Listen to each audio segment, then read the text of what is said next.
लिए और इसी के निर्माण कार्य का शुभारंभ बहुत बहुत धन्यवाद माननीय महोदय जी, साथ ही साथ प्रशासन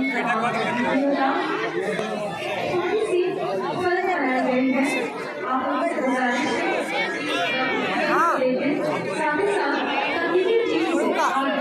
इस डेमो फिल्म को चलाएं।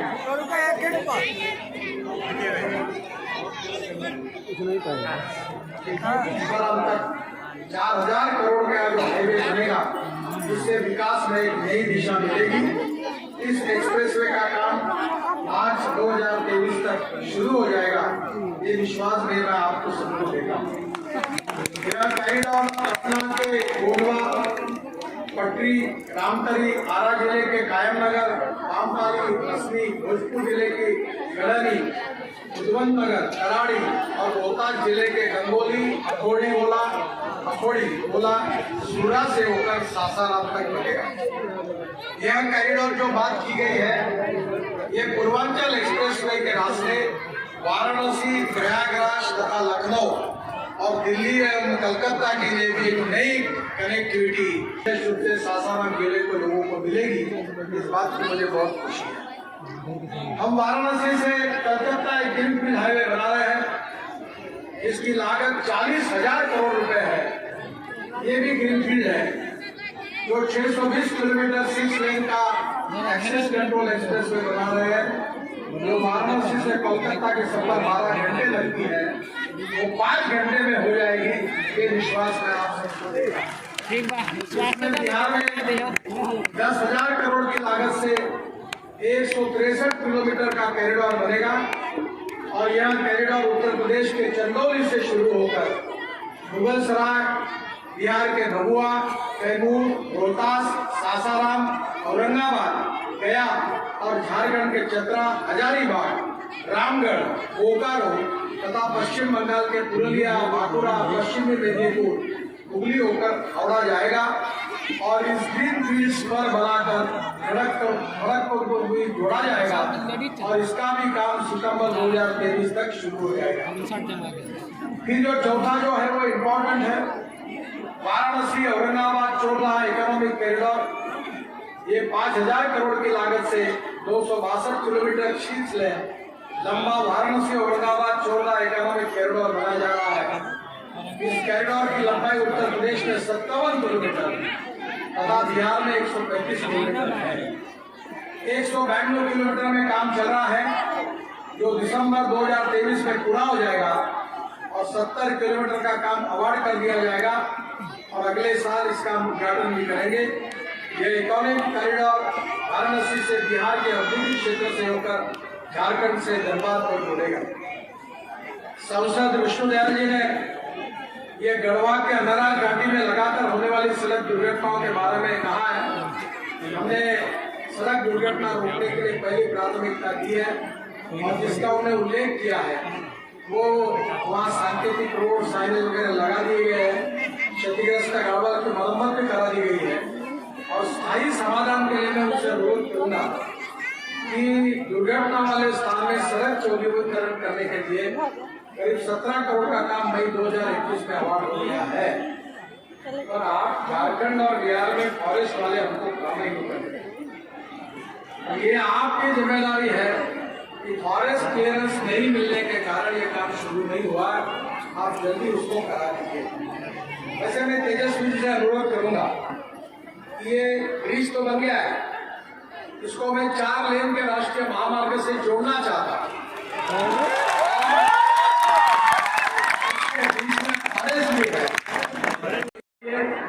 मैं इसको पूरे एनएच से जोड़ दूंगा और इसमें फॉरेस्ट विभाग की तरफ से जो क्लियरेंस स्टेट गवर्नमेंट का है उतना करने में आप सहयोग करिए।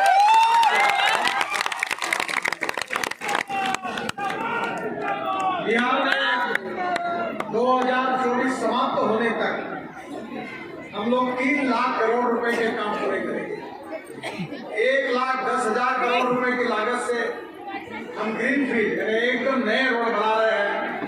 करीब 1 लाख करोड़ की लागत से 2800 किलोमीटर लंबे एनएच का डीपीआर बन रहा है और करीब 40,000 करोड़ की लागत से 1300 किलोमीटर का काम 22-23 में पूरे हो जाएंगे। ये बात जरूर है कि 30,000 करोड़ की लागत से 15 ब्रिजों का निर्माण चल रहा है। यहाँ की नदियाँ बहुत बड़ी बड़ी हैं और मुझे मालूम है कि इसके कारण आपको बहुत तकलीफ है और इसलिए ब्रिज पर खर्चा भी होता है तो भी हम करेंगे। 9,000 करोड़ की लागत से हम 60 बाईपास निर्माण कर रहे हैं और निश्चित रूप से मैं आपको इसमें पूरी मदद करूंगा। जो 2002 से 2014 तक 687 करोड़ रुपए सीआरएफ में दिए गए हैं और 2014 से 2022 तक करीब 3200 करोड़ रुपए के काम मंजूर हुए हैं।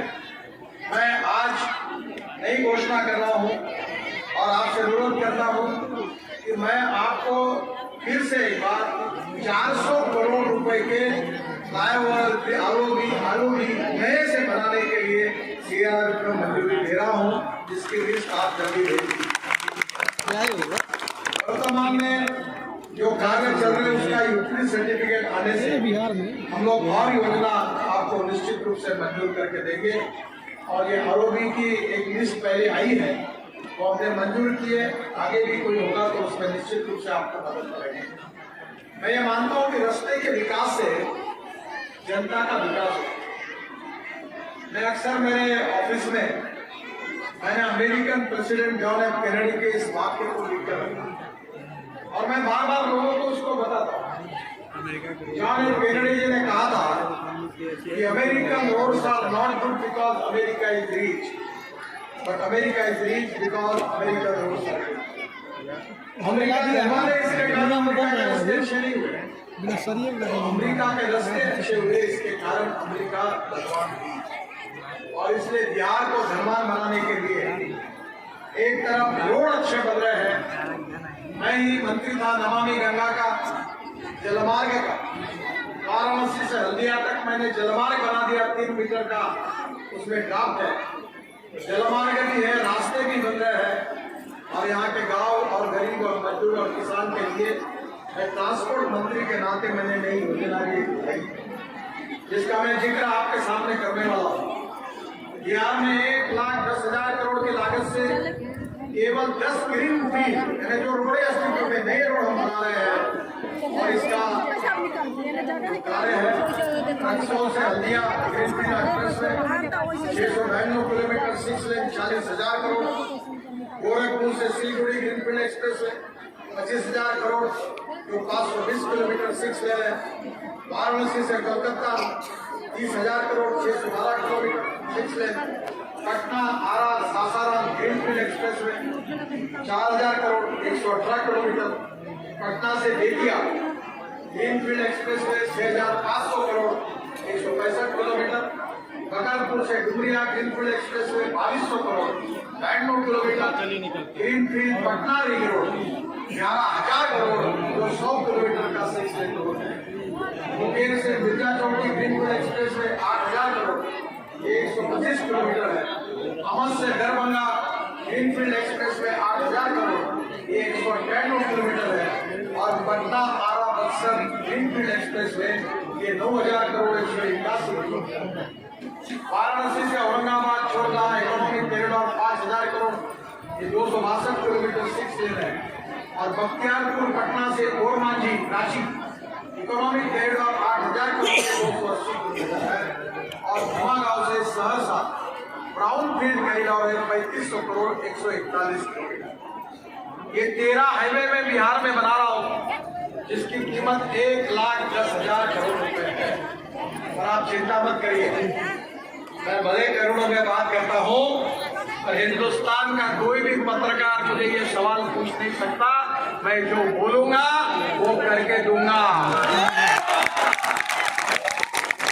और जो करूंगा वही बोलूंगा। ये पत्रकार भाई मेरा भाषण रिकॉर्ड कर लेना ठीक से, अगर नहीं हुआ तो ब्रेकिंग न्यूज लगा दे। 2024 समाप्त होने के पहले ये बिहार में सब रोड बन जाएंगे और बिहार का रोड हाईवे नेटवर्क अमेरिका के बराबर हो जाएगा। जैसे अभी तेजस्वी जी ने कहा कि मेरे पास एक पूरे रोड के डिटेल से ये कहाँ से जाने वाले हैं, मैं अभी ऐसा करूँगा कि वेबसाइट पर ये पूरा डाल दूंगा ताकि हमारे सभी पत्रकार भाइयों को ये मिले। मैं और एक बात आपको कहूँगा विशेष रूप से तेजस्वी जी को कि बिहार में जलमार्ग बहुत अच्छा है। और जब मैं मंत्री था तब मेरा सपना था कि मैं पटना में हवाई जहाज को पानी पे उतारूं। जैसे हवाई जहाज एयर स्ट्रिप पे उतरता है और पानी पे उतरता है, उसको एम्फीबियस सी प्लेन कहते हैं। मैं खुद मुंबई के समुद्र में उतरा हूँ, फिर हमने सरदार सरोवर को सर्विस चालू कर दी। अब स्पाइस जेट ने 100 विमानें खरीदी की है, मैंने नियम बना दिए हैं। और इसके बाद में गुवाहाटी में ब्रह्मपुत्रा में पानी पे जल्दी उतरने के लिए जाने वाला हूँ विमान में बैठकर। मेरा आपसे अनुरोध है, ये जो फ्लाइंग एम्फीबियस सी प्लेन है, वाटर प्लेन है, इसकी शुरुआत बिहार में करा ताकि अगले बार मैं आऊंगा यहाँ झारखंड में तो इसी नदी के पानी में उतर जाऊंगा, यही डायरेक्ट पहुंचे। हमारे एविएशन मंत्री जी को मैंने कहा तुमने इसका कानून जल्दी बनाओ, तो जरा देरी हुई तो मेरा देखो, मैं जिसको आप एम्फीबियस सी प्लेन कहते हैं उसको मैं फ्लाइंग बोट कहता हूँ, हवा में उड़ने वाली बोट। अब तुम अगर जल्दी नियम नहीं बनाओगे तो मैं शिपिंग मंत्री के नामे के नाते जल्दी आज सब नियम बन चुके हैं। आज बिहार में गंगा है, गंडक है, सोन नदी है।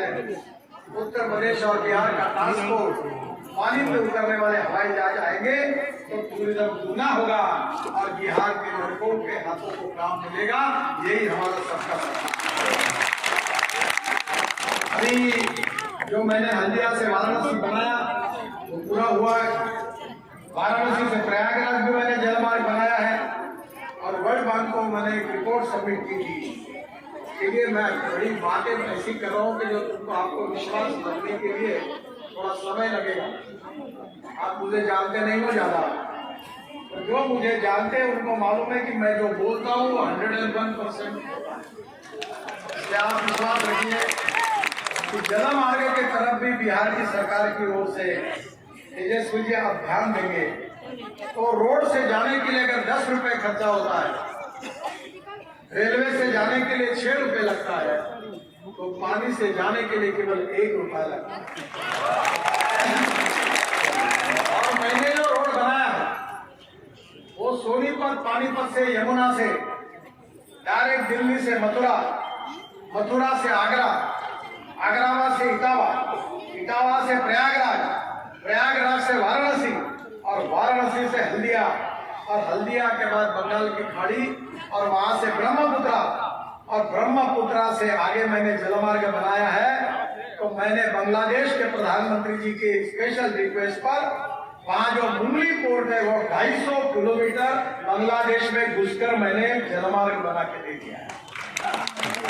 तो पूरा दिल्ली से सोनीपत से नॉर्थ ईस्ट के लिए नहीं, केवल कलकत्ता हल्दिया तक नहीं, तो south east Asia, Indonesia, Malaysia, China तक ये जलमार्ग जाएगा और इसमें काफी तरक्की होगी और बिहार, झारखंड, उत्तर प्रदेश यहाँ के लोगों को नए रोजगार मिलेगा। इतना ही नहीं, तो मैंने कार्गो परिवहन के लिए गंगा एवं उसकी सहायक नदी गंडक वहां भी जोड़ने के बारे में जलमार्ग बनाकर उसका डीपीआर बना के रखा। मेरी आपसे रिक्वेस्ट है कि निश्चित रूप से इसके तरफ आप जरूर ध्यान दीजिए। कालूघाट में इंटरमोडल टर्मिनल बन रहा 80 करोड़ का। इतना ही नहीं तो रो टर्मिनल, रो ट्रैक्स बन रही है, या ट्रक और बसें जहाज में डालेंगे तो विशेष रूप से ये भी विषय की तरफ आप ध्यान दीजिए। नमामि गंगा में मैंने बिहार को 6000 करोड़ रुपए दिए थे, पटना के लिए 7 प्रोजेक्ट दिए थे और मैं चाहता था कि गंगा शुद्ध हो, अविरल हो, निर्मल हो। और जब मैं कुंभ में आया था तो पानी बहुत अच्छा। मैं आज ये भी आपसे अनुरोध करूंगा, ये नमामि गंगा के प्रोजेक्ट का भी आप और नीतीश कुमार जी दोनों के मार्गदर्शन में रिव्यू करिए ताकि ये भी काफी बड़े प्रोजेक्ट हो जाएंगे। आखिर में मैं रिक्वेस्ट आपको भी करता हूँ, जनता को भी करता हूँ। मैं किसान हूँ, मैं उद्योगपति नहीं हूँ, और मेरे क्षेत्र में मैंने 15,000 युवाओं को रोजगार दिया है। मैं चीनी मिलें चलाता हूँ, और आपका जो राइस से जो हस निकलता है उसको क्या कहते हैं, उसकी उससे मैं 80 मेगावाट बिजली तैयार करता हूँ। हमारे जिले को लगते हुए उतनी बिजली तैयार करता हूँ। और अभी मैंने ये जो परली है राइस ड्रॉप, इससे मैंने बायो सीएनजी बनाया, और देश का पहला मेरा ट्रैक्टर बायो सीएनजी पे चलता है। 1 लाख रुपए की बचत होती है। अब तुम्हारा इतनी जमीन है, इतना अच्छा राइस होता है, चावल होता है, हाँ?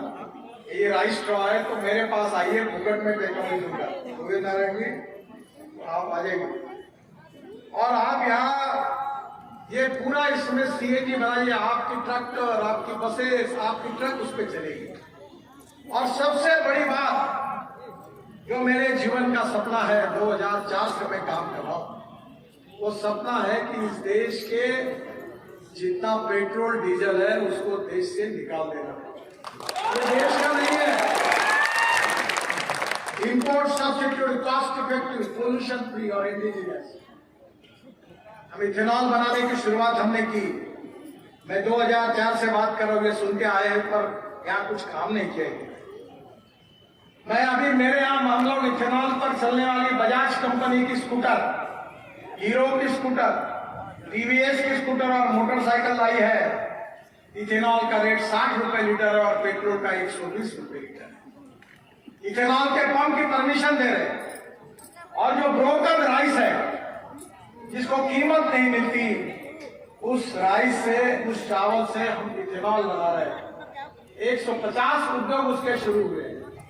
तेजस्वी जी, यहाँ पूरा चावल होती है, चावल से इथेनॉल तैयार होगा तो इनके चावल को अच्छा भाव मिलेगा। अब देश में 450 करोड़ लीटर इथेनॉल केवल तैयार हो रहा है। हमारे देश में केवल पेट्रोल में डालने के लिए 20% के लिए 1000 करोड़ लीटर चाहिए। मैंने अपने घर पर इथेनॉल पर चलने वाली टोयोटो की गाड़ी एमरी मेरे घर में है। जिसको डाउट है वो मेरे घर पर आओ, इथेनॉल के गाड़ी में घूमो। एयर कंडीशन गाड़ी है टोयोटो की, आपको पता ही नहीं चलेगा कि आप मर्सिडीज गाड़ी में। मेरे घर पर पानी से हाइड्रोजन निकालकर हाइड्रोजन पर चलने वाली टोयोटो की गाड़ी है जिसका नाम है मिराई। मिराई यानी भविष्य। और ये हाइड्रोजन पर चलने वाली गाड़ी इतनी सुंदर है कि तेजस्वी जी आप अगले बार आओगे तो हाइड्रोजन के गाड़ी में आपको चक्कर लगा। और ये मैं क्यों कह रहा हूं? ये हाइड्रोजन आप तैयार कर सकते हैं, किसान तैयार कर सकते हैं, बिहार के किसान तैयार कर सकते हैं। ये इथेनॉल आप तैयार कर सकते हैं। 16 लाख करोड़ का इंपोर्ट हो रहा, आयात हो रहा पेट्रोल डीजल की। अगर ये पैसा अगर किसानों के घर में जाएगा, इनके बेटों को रोजगार मिलेगा, तो हमारा किसान केवल अन्नदाता नहीं ऊर्जादाता बनेगा। और जिसको चाहिए टेक्नोलॉजी मेरे पास आ जाओ, सब सक्सेसफुल है। भारत सरकार ने स्वीकार किया है। अगर बिहार में आ जाएगा तो बिहार में लाखों करोड़ गांवों में जाएंगे और यहाँ के किसानों को सही कीमत मिलेगी। अब कौन से मक्के से इथेनॉल बनता है, और ये बिहार में बीच में काफी बड़े प्रमाण पर यह प्रयास हुआ कि पुरानी सरकार में भी कोशिश हुई। शहनवाज हुसैन मेरे पास बार बार आते थे, काफी प्रोजेक्ट मंजूर हुए। मैं तेजस्वी जी से अनुरोध करूंगा ये विषय की तरफ आप ध्यान दीजिए। बिहार इस देश का समृद्ध, संपन्न और शक्तिशाली राज्य बनेगा, ये मेरा विश्वास है। कम से कम 4 लाख 5 लाख करोड़ रुपए गरीबों के घर में जाएंगे। इंपोर्ट खत्म होगा, प्रदूषण समाप्त होगा, किसानों को अच्छी कीमत मिलेगी और गांव के जवान लोगों के हाथों को काम मिलेगा। और हमारा किसान केवल अन्नदाता नहीं ऊर्जादाता बनेगा। ये धान का कटोरा है और हमारे देश में चावल को कीमत है। चावल सस्ता है, गेहूं सस्ता है, ब्रेड बिस्किट महंगे है, गन्ना सस्ता है, शुगर भी आज हालत खराब है। हमारे देश में टमाटर सस्ता है, सॉस महंगा है, संतरा सस्ता है, जूस महंगा है। मैं किसान हूं और मेरे यहाँ अभी 50,000 एकड़ गन्ना है। मैं भी एग्रोविजन का कार्यक्रम करता हूं, 5 लाख किसान आते हैं देश भर के, और मैंने अपने जीवन को किसानों के विकास के लिए अब समर्पित कर दिया। इस देश में 65% आबादी गांवों में रहती है। गांवों में रहने के लिए अच्छे रोड बनने चाहिए, गांव में अच्छी स्कूल मिलनी चाहिए, गांव में अच्छे अस्पताल खुलने चाहिए, गांव के जवान लड़कों के हाथों को काम मिलना चाहिए, और जो गांव के लड़के मुंबई, दिल्ली, कलकत्ता, चेन्नई, पटना गए वो फिर से वापस गांव की ओर लौटने चाहिए। यही है। ये कठिन है, बड़ा संभव नहीं है। मैं मुंबई का रहने वाला हूं। मैं 18 साल महाराष्ट्र के राजनीति में था। कभी मुंबई गए हो तो समुद्र में जो ब्रिज देखा ना आपने, जो समुद्र में बना है, बहुत जहाँ फोटो लगता है, वो मैं नहीं बनाया, 55 फ्लाईओवर बना है, और वही मैंने मुंबई पुणे एक्सप्रेस हाईवे देश का पहला बनाया। और फिर अटल जी ने मुझे बुलाया था और मुझे कहा था कि इस देश में तुमने बहुत शहर में काम किया, आप गांव के लिए काम करो। तो इस देश के इतिहास में अटल बिहारी वाजपेयी पहले प्रधानमंत्री थे, उन्होंने गांव को जोड़ने वाली योजना बनाने के लिए मुझे आदेश दिया। आज जो सबसे लोकप्रिय योजना है जो राज्य सरकार और भारत सरकार की चलती है, वो प्रधानमंत्री ग्राम सड़क योजना बनाने का सौभाग्य मिला। और 6.5 लाख गांवों में से आज 4 लाख गांवों को मजबूत रोड से जोड़ने का काम हुआ है। बहनों और भाइयों, गांव गरीब मजदूर का, किसान का कल्याण होना चाहिए। ये देश से गरीबी, भूखमरी, बेरोजगारी दूर होनी चाहिए। गरीब गरीब होता है, गरीब को जात, पंथ, धर्म और भाषा नहीं होती। और इसलिए मैं विकास के कामों में राजनीति नहीं करती। सरकार किसी का भी हो, कोई भी एमएलए हो, कोई भी एमपी हो, देश हमारा है और इस देश का हर नागरिक हमारा है, चाहे कोई भी पार्टी में हो, किसी को भी हो। मैं विश्वास दिलाऊंगा कि हम सबका साथ, सबका विश्वास और सबका प्रयास। तो मैं तेजस्वी जी से अनुरोध करूंगा कि सब आपके प्रॉब्लम लेकर, एजेंडा लेकर दिल्ली आओ। आप जो जो काम बोलोगे वो पूरे मंजूर करके दूंगा। आरोग्य हो, आयुर्वेद हो, और बिहार को चमकाओ। बिहार को हिंदुस्तान के प्रगतिशील, समृद्ध, संपन्न राज्य में पहले 5 राज्यों में लेकर जाओ।